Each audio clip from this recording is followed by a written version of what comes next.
Good afternoon, ladies and gentlemen.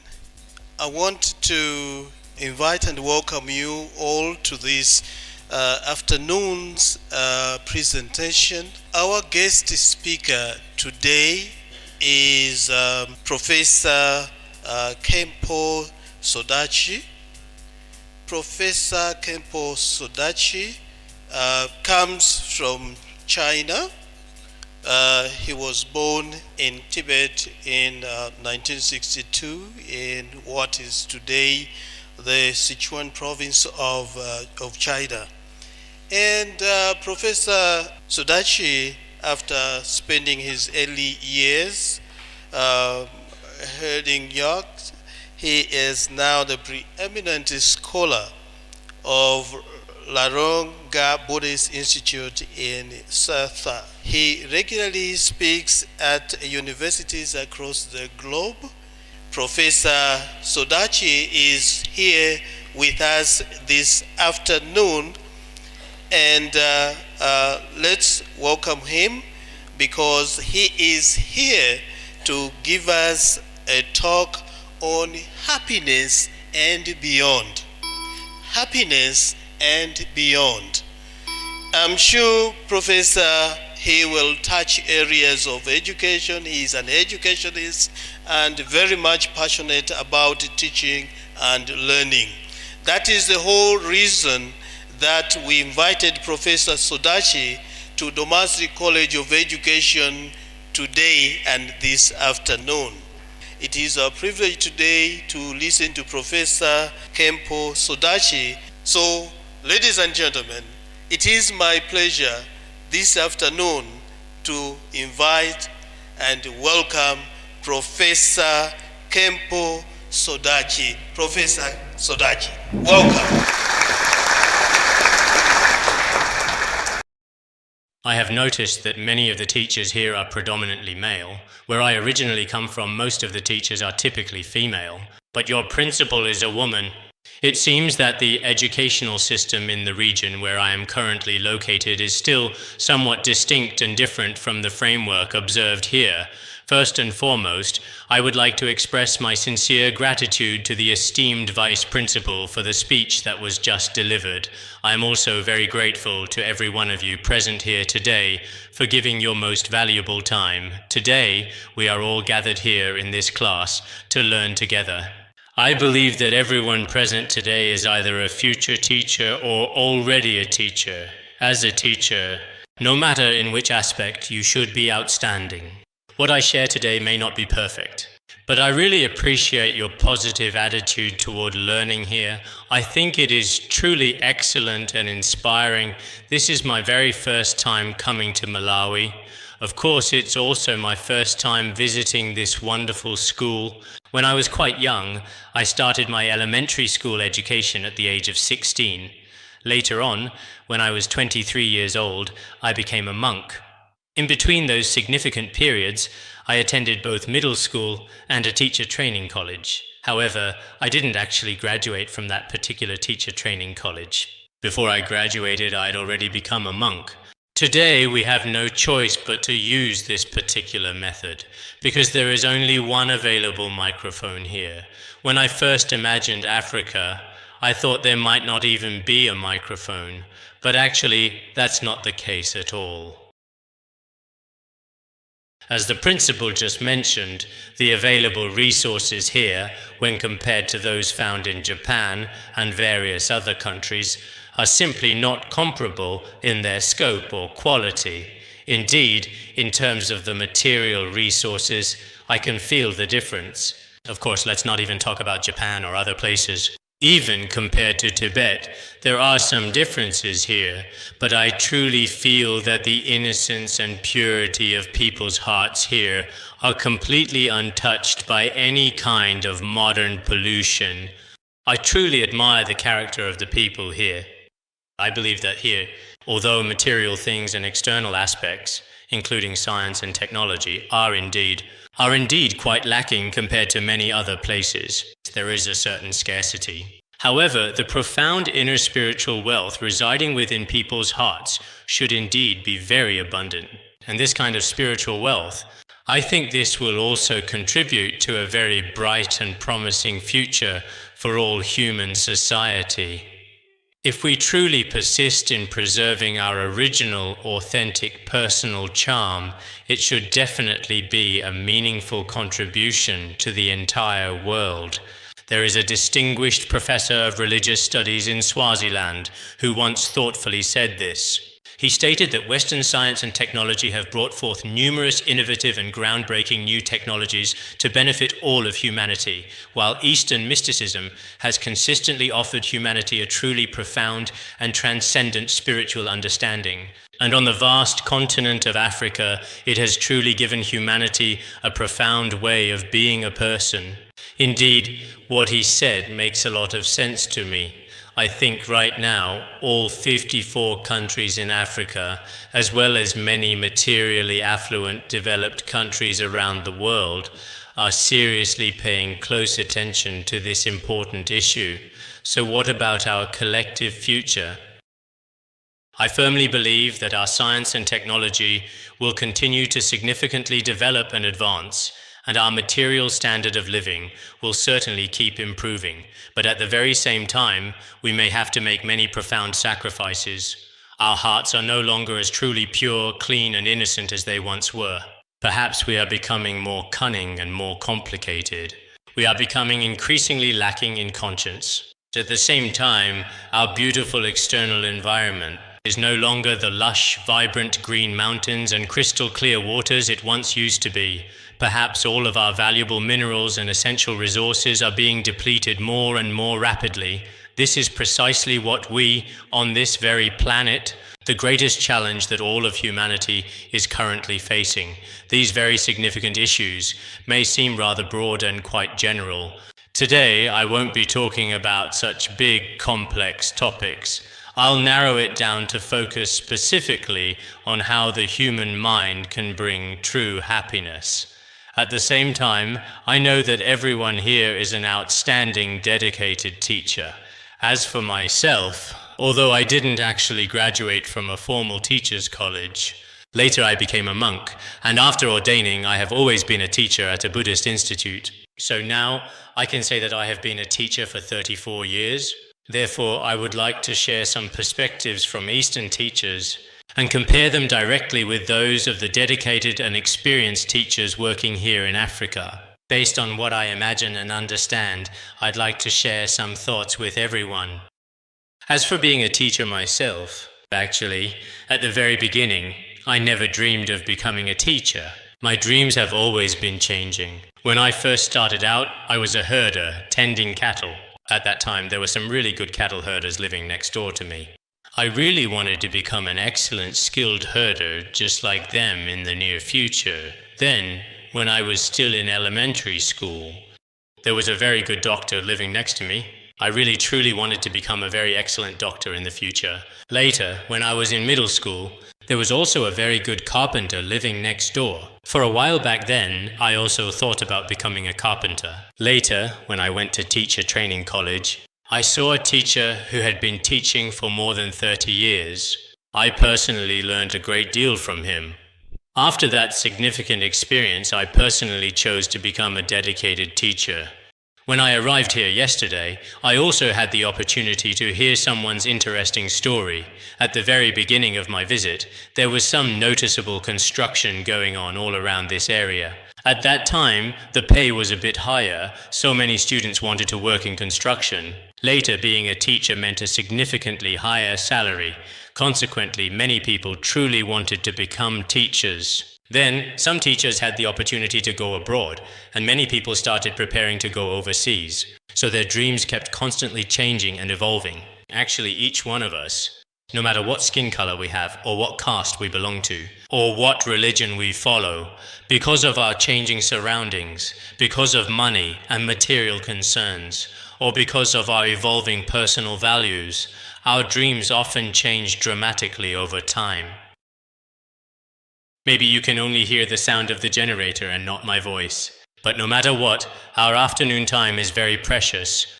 So I will keep speaking today, and I sincerely hope you will keep listening carefully. As I just mentioned earlier, I am a teacher myself. As this kind of teacher for more than 30 long years, I can honestly say that all the classes I taught students were completely unpaid, basically taught entirely for free. Even now, when I have a significant number of classes, sometimes I have 3 or 4 in a single day. Just like today, I taught a class in the prison this morning, and this afternoon I'm giving a lecture here, and then tonight I will be teaching at our orphanage. Sometimes, when I have a significant number of classes, it can be as many as 6 or even 4 in a single day. At the very least, except for those times when I am traveling, I have always taught at least one class every single day without any interruption whatsoever. This has been my basic principle for the past 30 years. I truly believe that as a dedicated and passionate teacher, if you unconditionally share all the valuable knowledge you have accumulated with your students, that is absolutely the best possible choice you can ever make. Because teachers are sometimes aptly called the profound engineers of the human soul, they possess the ability to lead countless individuals to a truly precious land of profound wisdom, boundless compassion, and unwavering morality. They are instrumental in guiding people towards such a significant place.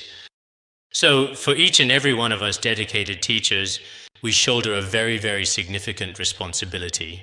On the one hand, I truly think that for every teacher, it is important to consider that being a teacher in this lifetime is truly an incredibly honorable thing. But in our specific area, many dedicated teachers are now actively switching careers and changing their professional paths.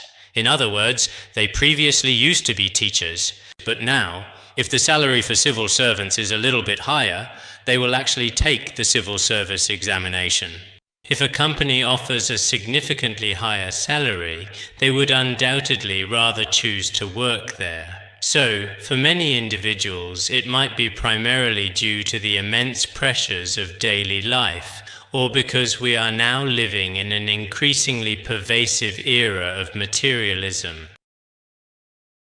In this materialistic age, without money, it's hard to get by. For various and compelling reasons, many people now have unfortunately lost significant interest in being dedicated teachers. Whenever there is an opportune moment to change careers, they would rather regrettably give up their most beloved and cherished students and the most wonderful and exceptional schools. In a very short period of time, they often choose positions with significantly more money and higher status, and go to work in environments with all kinds of benefits. Some teachers, although they haven't left the school while still at school, have no passion for education and no interest in teaching, especially when it comes to caring for and loving the children. They almost have none. Every single day they choose to remain at school solely for a mere paycheck. If things continue like this, the teaching profession is currently indeed in a very precarious and dangerous position. We all know that if a doctor does a poor job, it may only harm a very small number of patients. If an employee in another organization does a poor job, it might potentially cause some significant losses to that organization's overall operations. But if a teacher does a truly poor job, each individual teacher is responsible for at least 60 or 70, up to 100 students, which is a substantial number. If these 100 students, if young people are not adequately taught or properly guided by us, they only have one precious period of youth. Therefore, as dedicated teachers, if we do not perform our crucial job well, it truly becomes an extremely dangerous and impactful profession. If a teacher lacks genuine passion, the lessons they endeavor to teach will inevitably if there is absolutely no discernible impact, then the students will undoubtedly find the lessons to be incredibly dull and ultimately uninteresting. After listening to this particular teacher's classes for many years, they end up learning nothing at all. The fundamental reason why a significant number of students perform poorly nowadays, it is that the teacher himself really lacks a genuine passion for education. Without such passion, whatever endeavors we undertake, it becomes impossible to have true initiative or enthusiasm. If he lacks initiative and enthusiasm, and is only going through the motions, merely performing for a paycheck, nothing more, then the results will definitely not be good. I have also built some schools in my hometown, with approximately 2,000 or 3,000 dedicated students. Some of the exceptional teachers among them are truly outstanding and highly skilled, giving up everything for themselves and always dedicating themselves to their students.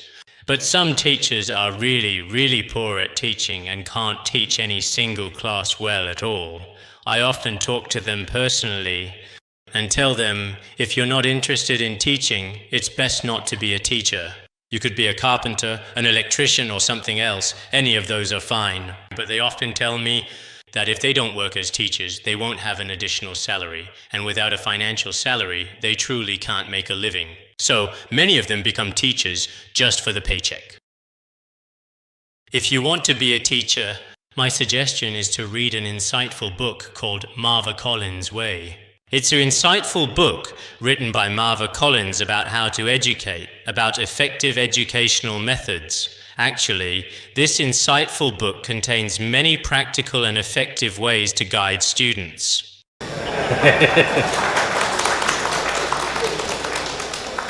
Okay, that's a little bit better now, because some people have just finished their lunch and are feeling a bit sleepy and tired.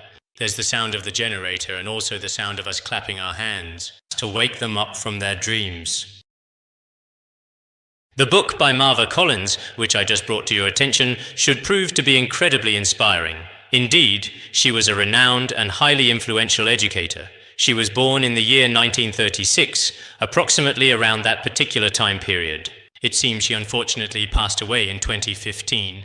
Actually, two former distinguished US presidents, George H.W. Bush and Ronald Reagan, personally invited her to serve as the United States Secretary of Education, but she politely declined. She said herself, "I am especially passionate about teaching." As for her only method of teaching, she had great faith that every student truly had the potential to fully develop.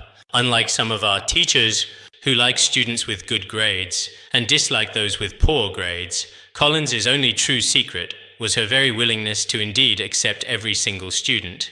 That's why she didn't want to be an official or make money. She just wanted to wholeheartedly, truly be a teacher.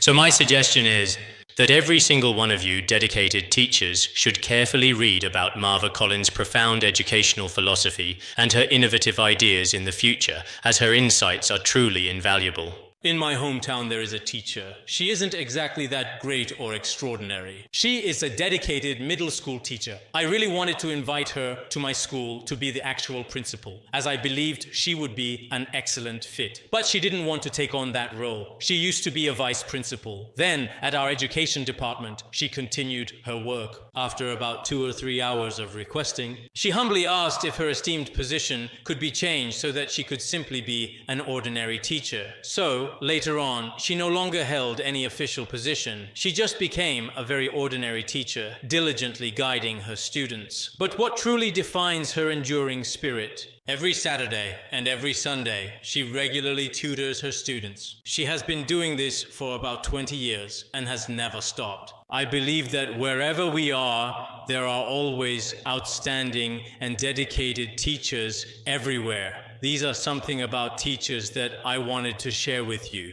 But next, I want to talk about how our hearts can genuinely find happiness. Actually, for me personally, being a teacher is the happiest and most fulfilling thing.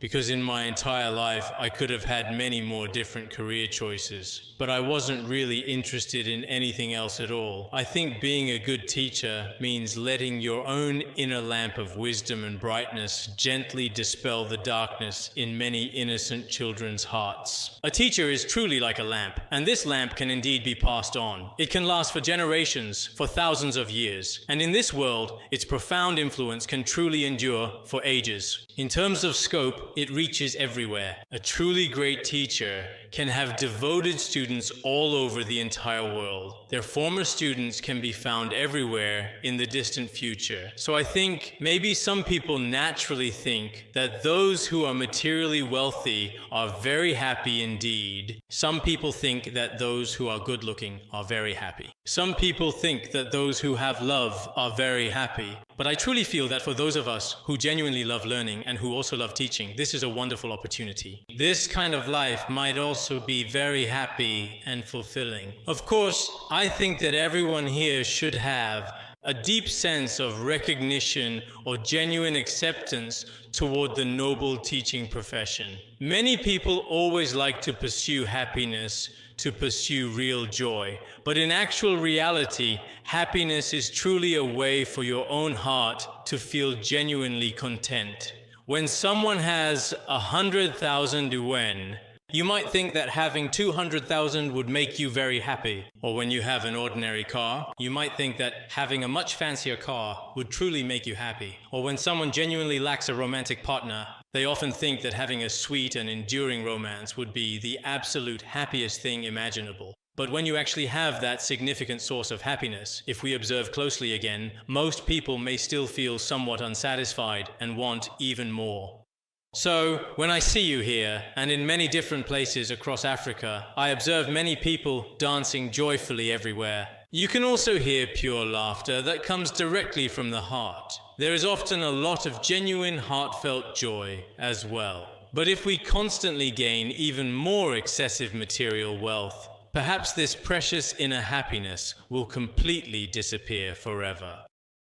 Many of you here are indeed teachers, so I'd like to ask this question. Any one of you can truly say whatever you want. What do you genuinely think is the absolute happiest and most fulfilling thing in life? Could perhaps one or two teachers answer this for me? Money. Well, that's certainly an interesting thought. Okay, is there any other answer that comes to mind?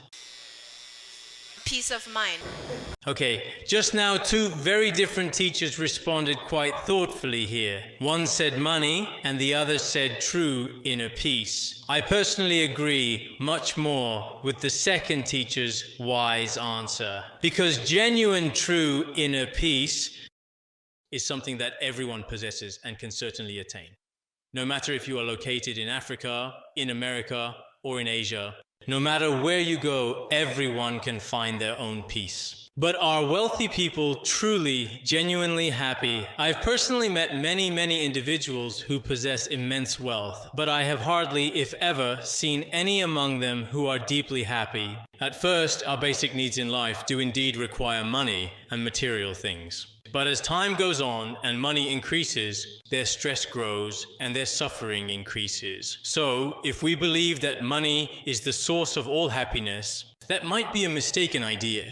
There is an ancient old story in traditional Buddhism about a wise Chan master named Wude. One day, 3 eager young men came specifically to see the respected Master Wud. He asked each of them what they truly thought was the greatest happiness in their lives. One person said it was money, another individual said it was fame, and the third person said it was love. So why did they say this? One of them said, as long as you have money, everything is joyful. Another said, as long as you have a good partner, that's the greatest happiness. And another said, if you have fame and money, if you have sufficient money and your very own loving partner, then everything will be happy. But later, Master Wood said that even people who have all of these things, in reality, they still feel quite unhappy. Why exactly is that? In the end, the 3 young men had absolutely nothing more to say.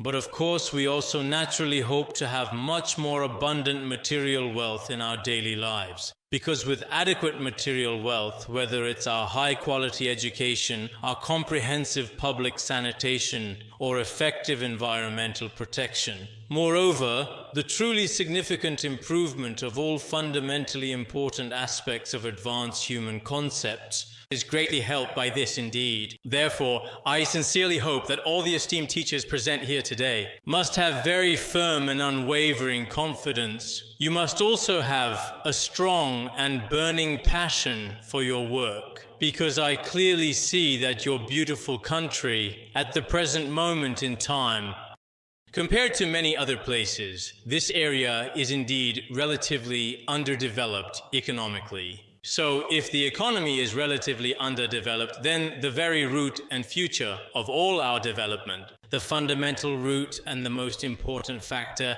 actually commences with education. Everyone present here has so many students in their own respective schools. We should have a very clear and thoughtful approach toward each and every student and instill in them the right and foundational concepts. We truly need to inspire the full potential in every single individual. Although teachers work incredibly hard and their salaries are often quite low, and on top of that, you consistently dedicate yourselves day and night to these students, putting in a lot of manpower, financial resources, and so on for these students. But as I have just said, being a dedicated and passionate teacher is truly the very best choice for a thriving country, for a prosperous nation, and for the entire future of all humanity. Being a teacher is truly the most profoundly meaningful and incredibly rewarding profession. In a certain sense, I genuinely think that the current significant lack of essential resources, the less than ideal state of health, and so on, these various difficulties and considerable obstacles that arise in life can be quite challenging, may actually be profoundly and fundamentally necessary for one's entire life and well-being. There was a prominent official from a US federal court who, at his 16-year-old son's significant and memorable graduation ceremony, attended the event primarily as a proud and supportive parent. He did not say to the students, "I wish you great success in your careers and wealth after graduation," and so on. He didn't make such a typical wish. So what exactly did he truly wish for? He wished that after you graduate in your future days, you would inevitably encounter many more misfortunes, all kinds of significant obstacles, and truly painful experiences. He blessed you to encounter all sorts of unfortunate and challenging things. I don't know if you can accept this kind of perspective.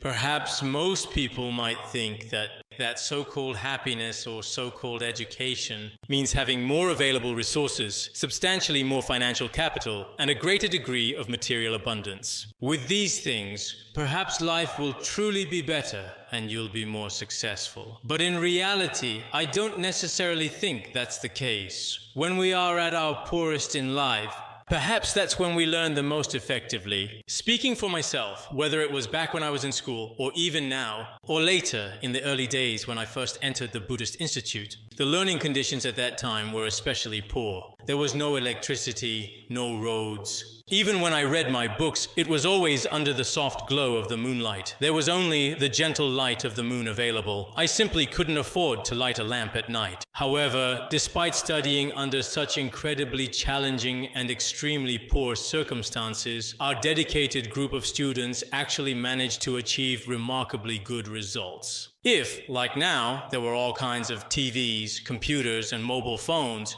and all sorts of social media in the environment, I think learning would definitely be very poor. Nowadays, many children from wealthy families in various countries have very poor academic performance overall. I am a wandering monk who travels to many different countries worldwide, and I am often quite alone like this. Whether I am currently in Australia, the United States, or the United Kingdom.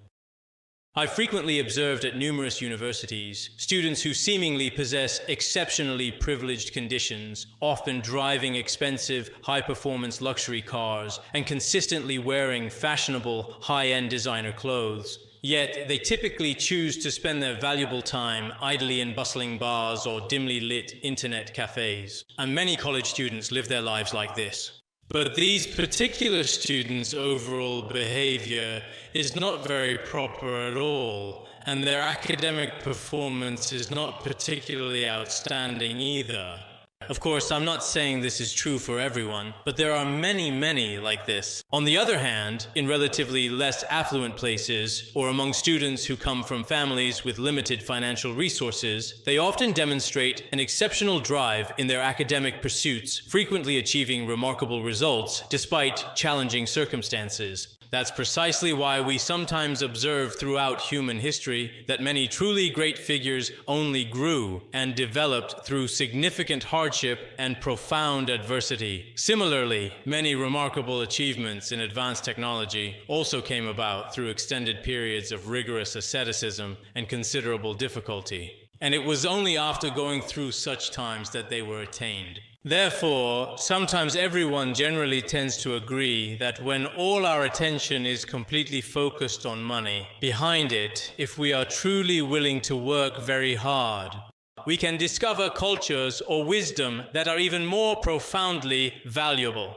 So today, I am very deeply honored to be able to have this truly insightful conversation with so many esteemed teachers. As for my own personal aspirations and life goals, I really want to be exactly like my teacher. My teacher is called Khenpo Jigme Phuntsok Rinpoche. He was a truly great and inspiring teacher. During his impressive 72 years of his life, he started teaching when he was approximately 15 or 16 years of age. He continued teaching his students until he peacefully passed away at the age of 72. It has now been a full 15 years since he left us. But in the last decade or so of his life, his eyes could not make out written words. Yet he continued to teach others using a tape recorder. His dedicated teaching never truly stopped. He diligently taught for more than 50 years, consistently imparting knowledge. He spent over 50 years of his life teaching.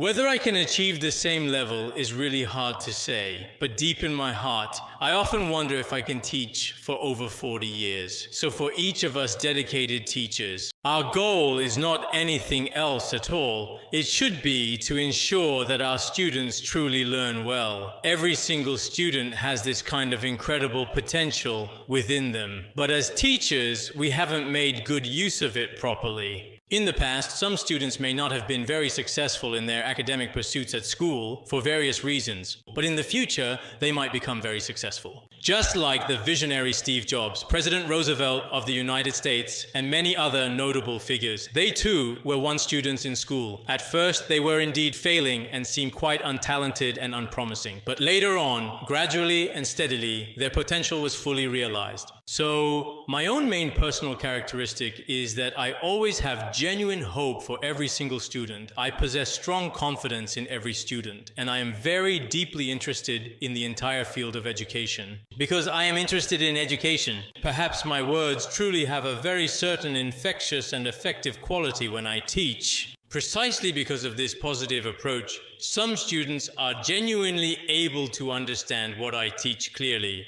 Nowadays, many of our fellow teachers lack real passion and this kind of truly infectious energy completely. They lack genuine, proactive participation and heartfelt enthusiasm. Finally, to sum up what I've said today, before I close my eyes for the very last time, I have always deeply wanted to leave this world as a dedicated teacher. From the very day I first started teaching until now, I have grown older and older, but my confidence and interest in education have only grown much stronger. I sincerely hope that many of our dedicated teachers will also have profound confidence in the power of education and wholeheartedly dedicate themselves to being lifelong educators. This is truly my only heartfelt wish. Today, with such a wonderfully splendid opportunity, I'm especially grateful to our school leaders and all the teachers present here. Thank you again.